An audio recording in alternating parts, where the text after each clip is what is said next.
हरे कृष्ण। ओम नमो भगवते वासुदेवाय।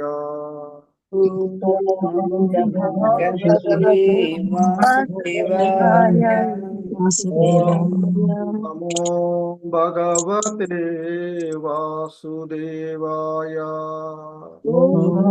नमो भगवते वासुदेवाय। नमो भगवते वासुदेवाय।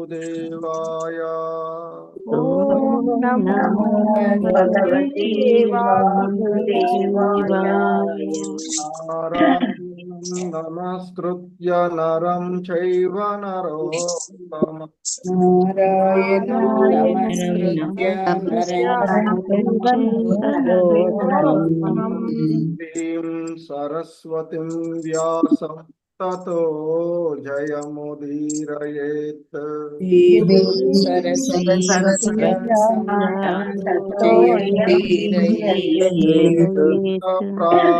प्राणीष्वभद्रेषु नित्यं भागवत सेवया।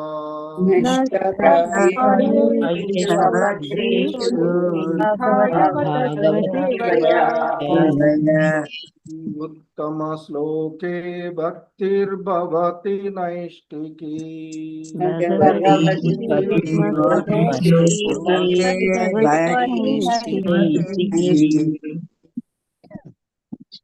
हरे कृष्ण। సో ఈరోజు శ్రీ శ్రీ రాధా గోవింద ఆలయం తరపున స్వాగతం సుస్వాగతం.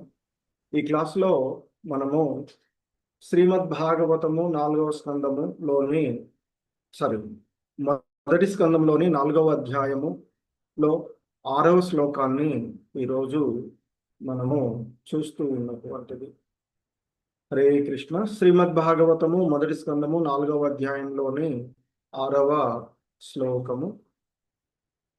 కథమాలక్షిత పౌరై సంప్రాప్త కురు జాంగలాన్ ఉన్మత్త మూక జడవద్ విచరణన్ గజ సాహ్వయే. సో ఆ సౌనకముని సూత గోస్వాముల వారితో అడుగుతూ ఉన్నారు. ఎందుకంటే ఇక్కడ ఆ సుఖదేవ గోస్వాముల వారిని గురించి ప్రస్తావన ఇది. ఆయనను గురించినటువంటి విచారణలో అతి ముఖ్యంగా ఉన్నటువంటి ఒక శ్లోకంగా ఇది ఆయన అడుగుతున్నాడు. కురుజాంగల ప్రాంతములందు సంచరించిన పిదప హస్తినాపురమును ప్రవేశింపగా ఉన్మత్తుడుగను మూగవాడును జడుని వలె గోచరించువాడును అగు అతనిని అంటే ఆ వ్యాసుల వారి యొక్క తనయుడైన శ్రీల సుఖదేవుని జనులు ఎట్లు గుర్తించిరి అనేటువంటిది సౌనక ముని సూత గోస్వాముల వారిని అడుగుతూ ఉన్నటువంటి ప్రశ్న ఇక్కడ ఇది. సో దీనికి శ్రీల ప్రభుపాదుల వారి యొక్క భాష్యమును మనము చూసినట్లయితే ఇక్కడ ఆయన ఈ విధంగా చెప్తూ ఉన్నారు.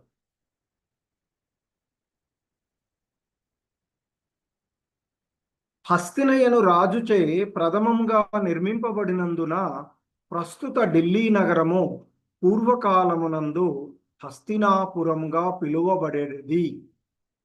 పితృగృహమును వీడిన పిమ్మట సుఖదేవుడు పిచ్చివాని వలె సంచరించిన కారణముగా జనులు అతని దివ్య స్థితిని అవగతము చేసుకొనలేకపోయిరి. కనుకనే సాధువైన వానిని చూచుట ద్వారా గాక వినుట ద్వారా ఎరుగవలెను. అనగా దర్శనము కొరకు గాక శ్రవణము కొరకే సాధు పురుషుని సమీపించవలెను.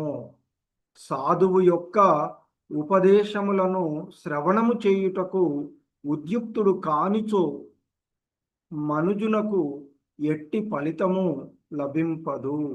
శ్రీకృష్ణ భగవానుని దివ్య లీలలపై ప్రవచింపగల సాధు మహాత్ముడే శ్రీ సుఖదేవ గోస్వామి సామాన్య జనుల విపరీత భావములనెన్నడునూ అతడు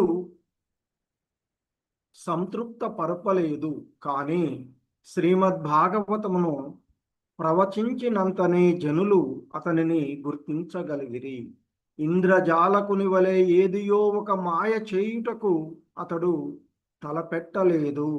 బాహ్యమునకు జడునిగా, మూగవానిగా, ఉన్మత్తునిగా గోచరించినను వాస్తవమునకు అతడు పరమోన్నత ఆధ్యాత్మిక వేత్తయై ఉన్నాడు అంటూ శ్రీల సుఖదేవ గోస్వాముల వారిని గురించినటువంటి అంశము ఇక్కడ మనము చూస్తూ ఉన్నటువంటిది.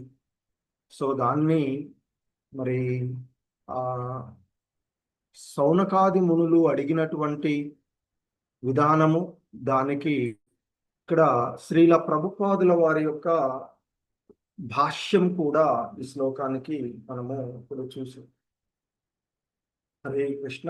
ఓం అజ్ఞానతిమిరాంధస్య జ్ఞానాంజనశలాకయా చక్షుర్మిలితం యేన తస్మై శ్రీ గురవే నమః. నమో ఓం విష్ణుపాదాయ కృష్ణప్రేష్టాయ భూతలే శ్రీమతే భక్తివేదాంత స్వామినితి నామినే. నమస్తే సారస్వతే దేవే గౌరవాణి ప్రచారిణే నిర్విశేష శూన్యవాది పాశ్చాత్యదేశతారిణి. జయ శ్రీ కృష్ణ చైతన్య ప్రభు నిత్యానంద శ్రీ అద్వైత గదాధర శ్రీవాసాది గౌర భక్త వృంద. హరే కృష్ణ కృష్ణ కృష్ణ హరే హరే, హరే రామ రామ రామ హరే హరే. హరే కృష్ణ. సో ఈ శ్లోకము మనకి సుఖదేవ్ గోస్వాముల వారి యొక్క ఆశ్చర్యకరమైనటువంటి వైఖరిని తెలుసుకుంటూ ఉన్నటువంటి విషయంగా మనము చూడవచ్చు. పూర్వపు శ్లోకంలో మనకి చెప్పినట్లుగా, ఎందుకంటే ఆయన వైరాగ్యం ఎంతటిదంటే ఆయన పరమహంస స్థితి ఇంతకుముందు చెప్పుకున్నాం. తన కుటుంబం నుంచి, అంటే ఈ భౌతిక జగత్తులోనికి ఆయన వచ్చినప్పుడే, అంటే అత్యున్నతమైనటువంటి వైరాగ్య స్థితిలో ఉన్నటువంటి వాడు ఆయన. సుఖదేవ గోస్వామి వారి యొక్క వైరాగ్యము అత్యున్నత స్థాయిలో ఉన్నటువంటిది. ఆయన జన్మత పరమహంసుడు, బ్రహ్మజ్ఞాని, కృష్ణ భక్తుడు. ఆయన యొక్క వైరాగ్యము కేవలము భౌతికమైనటువంటి ఆ వస్తువులను వదలడమే కాదు, దేహాభిమానమును, మాయాబంధనము, లోక ప్రతిష్ట, సామాజిక ఆచారాలు ఇవన్నీ కూడా అధిగమించినటువంటి స్థితి. ఎందుకంటే ఆయన గర్భం నుండి బయటకు రావడానికి కూడా ఇష్టపడలేదని చెప్తారు, ఇంతకుముందుకు చెప్పుకున్నట్లుగా. ఎందుకంటే సుఖదేవ గోస్వామి గర్భంలోనే బ్రహ్మజ్ఞానాన్ని పొంది మాయా ప్రభావం పడుతుందనేటువంటి భయంతో ఆయన గర్భం నుండి బయటకు రావడానికి ఇష్టపడకపోతే చివరకు భగవానుడే హామీ ఇచ్చి తర్వాతే ఆయన బయటకు వచ్చారు అని చెప్తారు. మరి అటువంటి ఆయన నిత్యముక్తుడు, ఆత్మారాముడు, పరమహంస, మరి నిర్గ్రంథుడుగా అని పిలువబడేటువంటి వాడు. ఆయన జన్మించిన వెంటనే ఇంటిని విడిచిపెట్టి వెడతాడు. తండ్రి ఆయన్ని వెంట వ్యాసదేవులు వారు పిలిచిన వెనక కూడా చూడలేదని చెప్తారు. సో ఆయన ఆ విధంగా పిలుస్తూ ఉంటే, కుమారుడిపై ప్రేమతో వ్యాసదేవులు అలా పిలుస్తూ ఉంటే, ఓ నా కుమార అని పిలుస్తూ ఉంటే అడవిలో ఉన్నటువంటి వృక్షాలే ప్రతిధ్వనించాయి తప్ప ఆయన వెనుకకు కూడా చూడలేదు అని చెప్తూ ఉంటుంటారు. సో మరి అటువంటి సుఖదేవ గోస్వాములు వారు ఆ జాంగల ప్రాంతంలో, కురు దేశంలో ఆ జాంగల ప్రాంతం అంతా కూడా మరి ఆ ఒక పిచ్చివాడిలాగా, మూగవాడిలాగా, జడుల్లాగా తిరిగి మరి ఆ హస్తినాపురానికి వచ్చినప్పుడు ప్రజలు ఆయనను ఎలా గుర్తించారు? ఎందుకంటే ఆయనకి బాహ్య అలంకరణ పైన ఆసక్తి లేదు, వస్త్రాలపైన ఆసక్తి లేదు, సమాజ గౌరవము అవసరం లేదు ఆయనకి. ఆయన అంతర్ముఖుడైనటువంటి భగవద్ భావంలోనే లీనమైనటువంటి వాడు. ఇంతకు ముందు శ్లోకంలో చూసినట్లుగా స్త్రీ భావానికి కూడా అతడు అతీతుడు. ఎందుకంటే ఇంతకు ముందు శ్లోకంలో మనం చూసినట్లు ఆయన నగ్నంగా వెళ్తూ ఉంటే మరి అక్కడ నగ్నంగా స్నానం చేస్తూ ఉన్నటువంటి దేవతా స్త్రీలు కూడా ఆయన గురించి ఎటువంటి సంకోచం లేకుండా ఉన్నారు. కానీ వ్యాసుడు అక్కడికి రాగానే వారు వెంటనే వారి యొక్క దేహాలను కప్పుకున్నటువంటి స్థితిని మనము చూసాము పూర్వపు శ్లోకంలో కదా. సో అటువంటి గొప్ప పరమహంస అయినటువంటి ఆయనను గురించి విచారణ చేస్తూ ఇక్కడ అడుగుతూ ఉన్నటువంటి అంశాలలో కథమాలక్షిత పౌరై సంప్రాప్త కురుజాంగలాన్ ఉన్మత్త మూక జడవద్ విచరన్ గజసాహ్వయే. సో మరి ఇక్కడ ఈ శ్లోకంలో ఆయన్ని కథం, ఎలా, ఆలక్షిత, గుర్తింపబడ్డాడు, ప్రజలచే, హస్తినాపుర ప్రజలచే, సంప్రాప్త అక్కడ చేరుకున్నటువంటి, ఎక్కడికి, కురుదేశానికి లో ఆ కురుదేశానికి వచ్చి అక్కడ హస్తినాపురానికి వచ్చినటువంటి ఎలా ఉన్నాడైనా, ఉన్మత్త పిచ్చివాడిలాగా ఉన్నాడు, మూగవాన్లాగా ఉన్నాడు, జడవత్ జడులాగా, ఎటువంటి ఏమీ ఇది లేకుండా సంచరిస్తూ మరి ఆ గజసాహ్వ అంటూ చెప్పబడినటువంటి, అంటే ఆ గజసాహ్వయ అంటే ఏంటదంటే హస్తినాపురం. ఆ హస్తినాపురం రాజధాని, ఆ కురు దేశానికి రాజధానిగా ఉన్నటువంటి ఆ హస్తినాపురాన్ని ఆయన చేరుకున్న తర్వాత జనులు ఎలా గుర్తించిరి? మరి ఆయన ఇక్కడ ఉన్మత్త ముఖ జడవత్ కదా. సో మరి బాహ్యానికి చూస్తే ఆయన ఆ విధంగా ఉన్నటువంటి వాడు, కానీ సుఖదేవుడు పిచ్చివాడు కాదు, మూగవాడు కాదు, అజ్ఞాని కాదు. ఎందుకంటే ఆయన ఈ భౌతిక ప్రపంచంతో సంబంధం లేకుండా ఉన్నటువంటి వాడు. మరి ఎందుకు అలా ప్రవర్తిస్తూ ఉన్నాడంటే దేహ అభిమానం లేదు.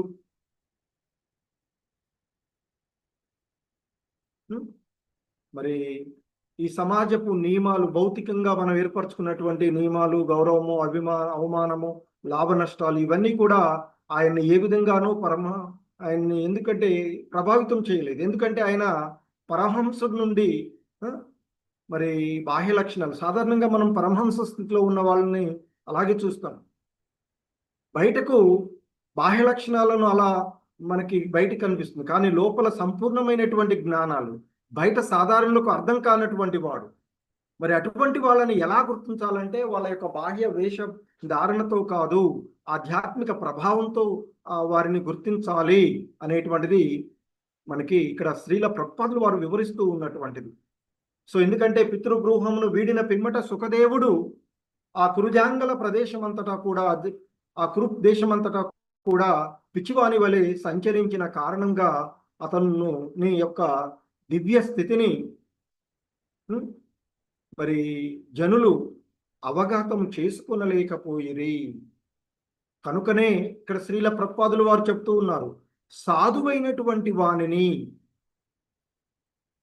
బాహ్య దృష్టిని చూడడం ద్వారా కాకుండా అతని నుండి వినడం.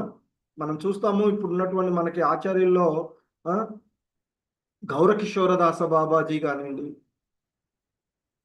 జగన్నాథ దాస బాబాజీ, వీళ్ళంతా కూడా బయటికి చూస్తే ఎంతో ఒక ఇదిలాగా కనిపించేటువంటి వారు.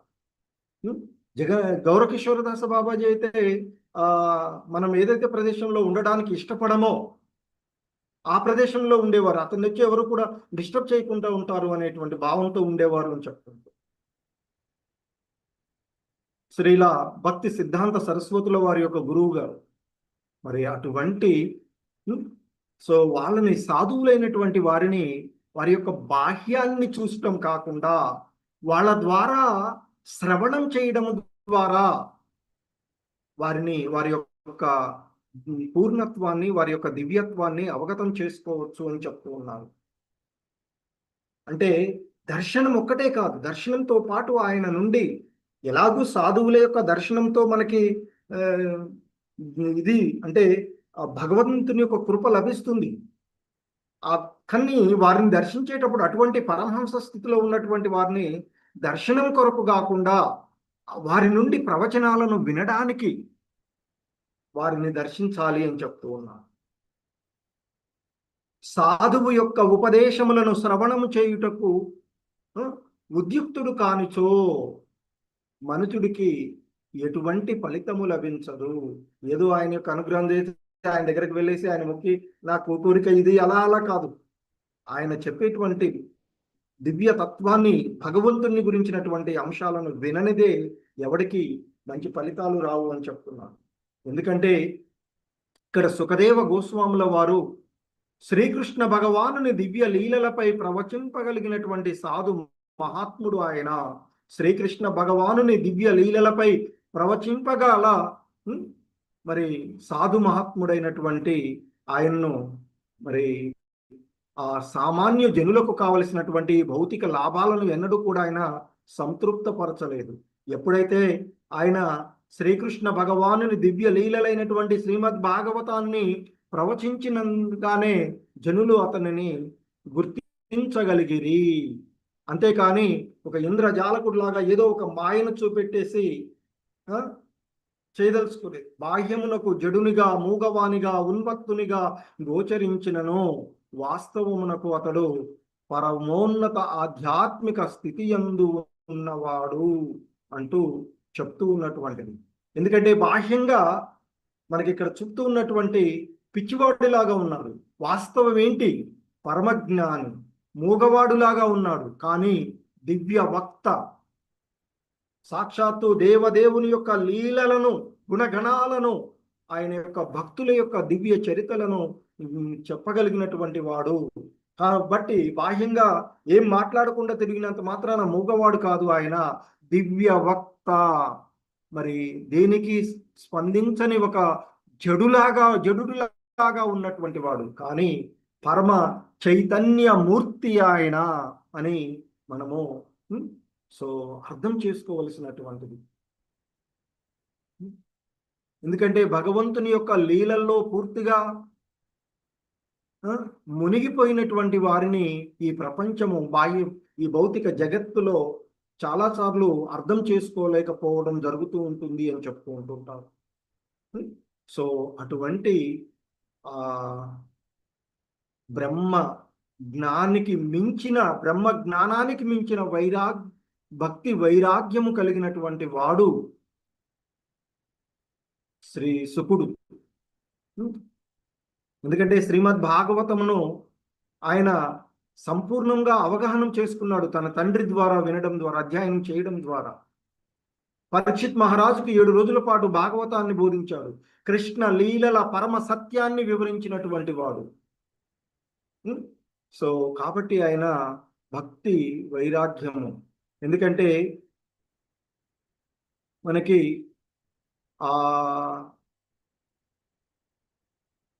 ఆయన యొక్క వైరాగ్యాన్ని మనము సాధారణంగా అర్థం చేసుకోలేనటువంటిది. సో సాధారణంగా వైరాగ్యం అంటే ఈ ప్రపంచాన్ని ద్వేషించడం కాదు అని చెప్తారు. ఆయన నేర్పినటువంటిది మనము అర్థం చేసుకోవాల్సింది ఏంటి మరి అంటే, కృష్ణ భక్తిలో పరిపూర్ణ తృప్తిని పొంది భౌతిక ఆసక్తిని సహజంగానే వదిలివేయడము ఆయన నేర్పినటువంటి తత్వము మనకి. హరే కృష్ణ.